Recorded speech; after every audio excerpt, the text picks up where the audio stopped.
Yolana les Tropicos et bienvenue sur la chaîne YouTube de Tahiti Pratique. Aujourd'hui, je t'amène faire un petit tour au jardin de Vaipai. Ça se trouve sur la commune de Mataiea. C'est un jardin magnifique, il y a beaucoup d'eau, beaucoup de fleurs locales. Suivez le guide. Tahiti Pratique. Nous voilà donc à l'entrée des jardins de Vaipai qui se trouvent à Mataiea, la commune donc juste après Papara. Et regardez comme cet endroit est sympathique. Nous allons voir des fleurs, nous allons voir des plantes.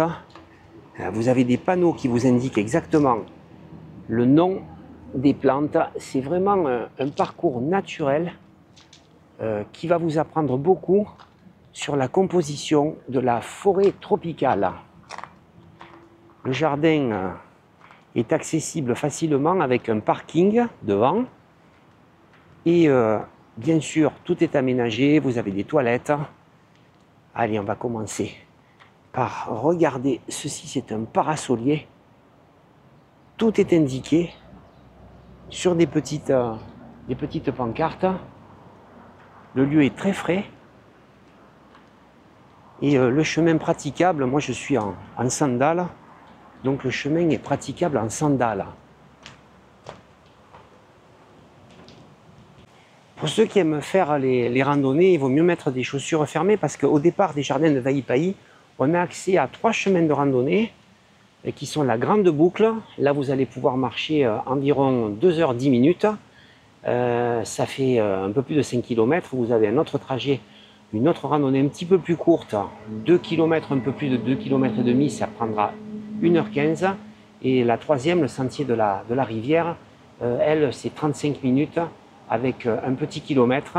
Mais par contre, vous avez des points de vue quand on est un petit peu en hauteur sur le lagon qui sont magnifiques. Je ferai très bientôt une vidéo sur une de ces randonnées. Alors ça s'appelle les jardins d'eau et ce n'est pas pour rien, il y a de l'eau partout.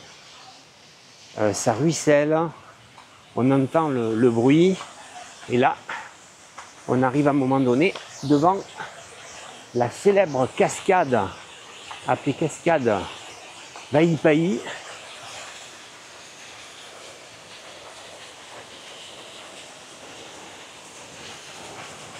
Je suis toujours frappé par le fait que l'eau soit aussi translucide.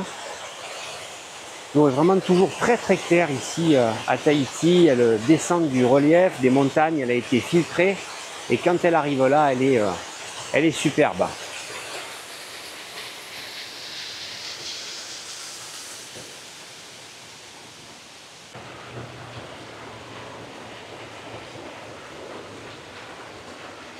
Au-delà de sa richesse botanique, Vaipai est un lieu sacré, chargé d'histoire et de spiritualité.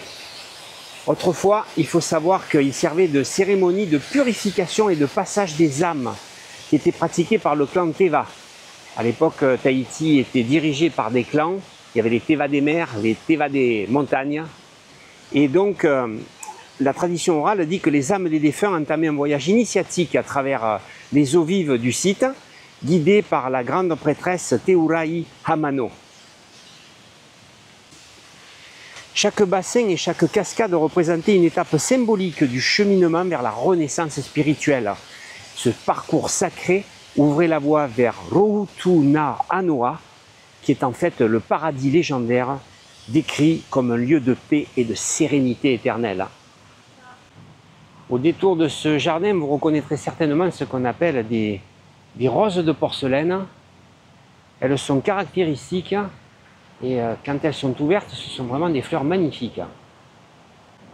J'aime beaucoup cet endroit parce qu'en plus de découvrir des fleurs superbes, eh bien, c'est aussi un parcours initiatique et un contact avec la culture tahitienne. Ce qu'on faisait les temps jadis, par exemple ici, on explique ce qu'on faisait des corps des personnes importantes comme les prêtres, les grands chefs, et on explique un petit peu comment on traitait leur corps au moment de leur décès.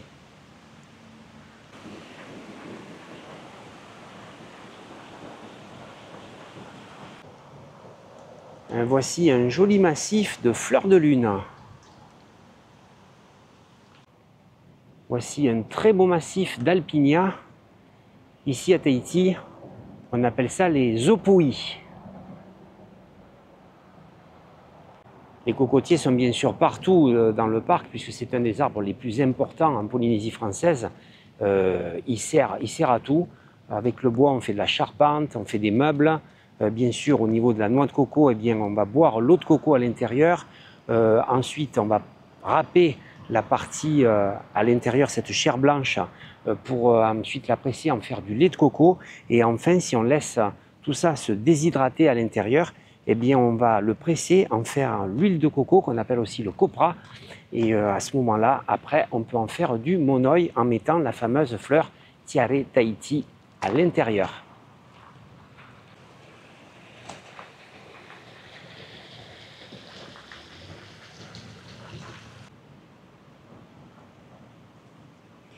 Les cours d'eau sont habités. Il y a des poissons qui ressemblent à des carpe-koi. Nous avons des nénuphars, mais au moment où je fais la visite, il n'y a pas de fleurs de lotus.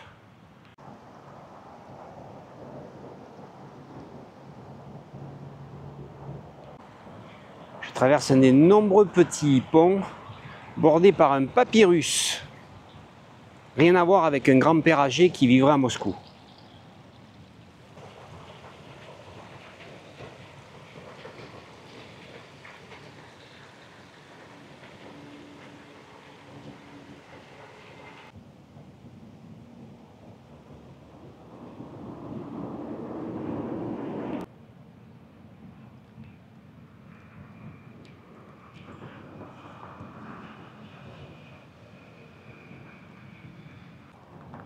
Voilà la canne à sucre originaire de Malaisie qui a été introduite à Tahiti. Au départ, on en extrayait le sucre et aujourd'hui, eh bien, on en fait du jus nature ou aromatisé. C'est délicieux, je vous le conseille.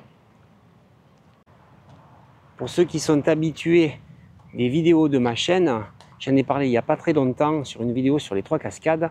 Voici les célèbres oreilles d'éléphant. Les Tahitiens s'en servent d'ailleurs de parapluie quand il pleut.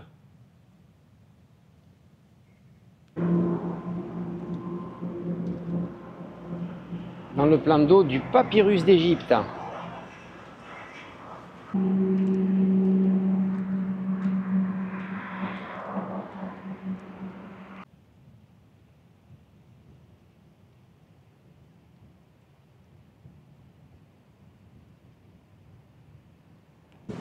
Là, dans ce bassin-là, nous avons des fleurs de lotus.